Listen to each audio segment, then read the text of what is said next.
2-3 వారాల్లో అక్కడి నుంచి రిపోర్ట్స్ వస్తాయి. అంటే నెలలోపు అవినాష్ని డిశ్చార్జ్ చేసేస్తారా? అది బరోడా రిజల్ట్స్ని బట్టి డిసైడ్ చేస్తాం. But I'm sure he'll be all right. మీ అవినాష్ని మీకు భద్రంగా చేర్పించే బాధ్యత నాది. మీరేం బాధపడకండి. ఎలా డాక్టర్? బాధపడకుండా ఎలా ఉండగలం? మా ఊళ్ళో అవినాష్కి ఎంత మంచి పేరుందో తెలుసా? ఎల్కేజీ నుండి వాడే అన్నిట్లో ఫస్ట్ వచ్చేవాడు. కాలేజీలో మెరిట్లో స్కాలర్షిప్ ఇచ్చారు. మాకు పిల్లలు లేరు. వాడిని మా బిడ్డగా చూసుకుంటున్నాం. వాడి భవిష్యత్తుని ఇలా అన్యాయంగా నాశనం చేశారే. అవినాష్ లాంటి వాడు మొత్తం ముందుకు బానిసయ్యాడంటే నేను ఇప్పటికీ నమ్మలేకపోతున్నాను. ఇందులో అవినాష్ది తప్పేమీ ఉండకపోవచ్చు. ఇన్స్పెక్టర్ గారు చెప్పినట్టు కొంతమంది దేశద్రోహులు ఇలా కాలేజ్ కుర్రాళ్ళని డబ్బు సంపాదించడం కోసం డ్రగ్ అడిక్ట్లను చేస్తున్నారు. లేకపోతే అవినాష్ లాంటి వాళ్ళకి ఇలాంటి డ్రగ్స్ ఎలా దొరుకుతాయి డాక్టర్? డాక్టర్, అవినాష్ని త్వరగా డిశ్చార్జ్ చేయండి. అతని ద్వారానే అతన్ని ఈ స్థితికి తెచ్చింది ఎవరో తెలుసుకోవాలి. వాళ్ళని పట్టుకొని శిక్షిస్తే గాని నాకు నిద్ర పట్టదు. అలాంటి వాళ్ళని వదలకూడదు. ఎంతమంది జీవితాల్ని నాశనం చేస్తున్నారు. డాక్టర్, అవినాష్ బరోడా నుంచి ఎప్పుడొస్తాడో చెప్పగలరా? Maybe 10 to 15 days. Okay doctor. Avinash రాగానే నాతో చెప్పండి డాక్టర్. వెంటనే అతనితో నేను మాట్లాడాలి. డాక్టర్ వస్తాను డాక్టర్. మా తమ్ముడు రాగానే మాకు తెలియచేస్తారుగా? తప్పకుండా తెలియజేస్తాను. Be confident. ధైర్యంగా ఉండండి. వెళ్ళండి. వస్తాను డాక్టర్ గారు. Okay, see you sir. Okay.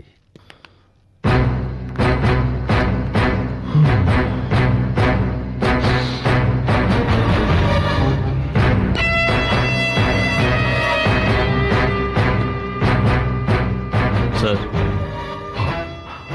ఆ వెధవని ఎలాగైనా వెతికి పట్టుకోవాలి. లేకపోతే పెద్ద గొడవ అయ్యేటట్టుగా ఉంది. బయట నుంచి అంతా విన్నాను సార్. విన్నావుగా? ఈ విషయం ఇప్పుడు పోలీసుల దాకా వెళ్ళింది. మన గురించి వాడు పోలీసులకు చెప్పాడంటే అందరూ ఇరుక్కుంటాం. వాళ్ళకి వాడు దొరకముందు మనం పట్టుకోవాలి. వాడిని ఒక్కసారి వీళ్ళకి చూపించి ఇంకో సంవత్సరం ట్రీట్మెంట్ ఉందని చెప్పి సమయం చూసి వాడిని లేపేయకపోతే మనం తప్పించుకోలేం. ఏమంటావు? Correct sir. సరే, నువ్వు వీళ్ళ పని మీద ఉండు. ఓకే? Okay sir. వీడు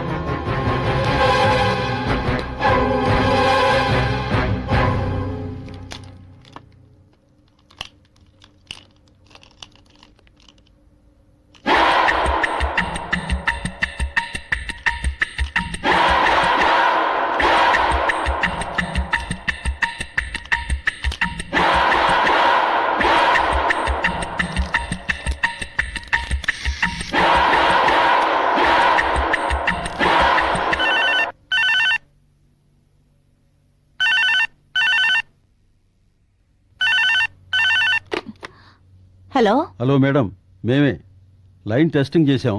ఓకే కదా madam? Okay okay.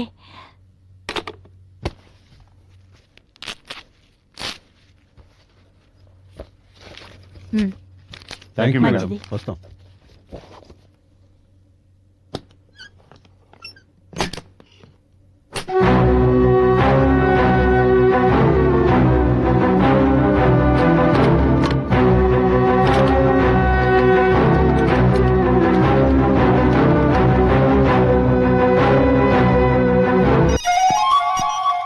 Hello Sudha, నిన్న ఎంత భయపడ్డానో తెలుసా? నీ ఫోన్ వర్క్ చేయలేదు. మీ ఇంటికి వస్తే మీ ఆయన ఉన్నాడు. నాకెంత టెన్షనో తెలుసా? వాడేమో ఫోన్ చేసి బెదిరిస్తున్నాడు. ఎవరు? ఇంకెవరు? అవినాష్. అవినాష్ ఫోన్ చేసి బెదిరిస్తున్నాడా? అవును, నిన్న వాడి ఇక్కడి నుంచి తప్పించుకున్నాడు. వాట్? అవినాష్ తప్పించుకున్నాడా? My god. జమునకి మన విషయం చెప్పేస్తే? అవినాష్ వాళ్ళ దగ్గరికి వెళ్ళలేదు. జమున వాళ్ళ ఆయన ఇప్పుడే ఇక్కడికి వచ్చి వెళ్ళారు. అయితే వాడెక్కడికి వెళ్ళాడు? వాడు మన మీద పగబట్టాడు. మనం ఏమైనా చేయాలని దాక్కునున్నాడు. నిన్న వాడు నీసెల్ నుంచి నాకు ఫోన్ చేసి మరీ బెదిరించాడు. నన్ను రాత్రంతా నిద్రపోనివ్వలేదు. నువ్వు ఎందుకని జాగ్రత్తగా ఉండు. మనం సాయంత్రం కలుద్దాం. నేను సాయంత్రం కలుద్దాం అంటున్నాను. సుధా, సాయంత్రం కుదరదు. నేను మా ఆయన మా అన్నయ్య ఇంటికి వెళ్తున్నాం. అలాగా ఆ, ఎందుకని మంచిది. నువ్వు కొంచెం జాగ్రత్తగా ఉండాలి. వాడు ఎటు నుంచి అటాక్ చేస్తాడో మనకు తెలీదు. నీ ప్రోగ్రామ్ చేంజ్ అయితే మాత్రం నాకు ఇన్ఫార్మ్ చేయి. ఓకే? ఓకే.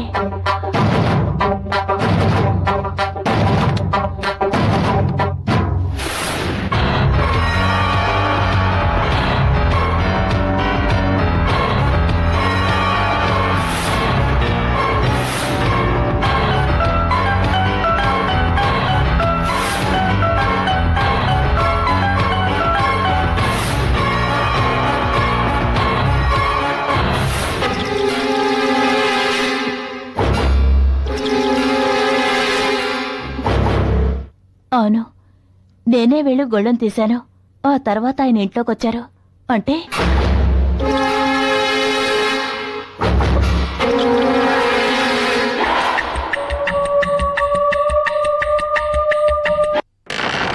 అంతం కాదు, ఆరంభం.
If you enjoyed this video, kindly like, share, comment, and for further our interesting videos, subscribe our channel below.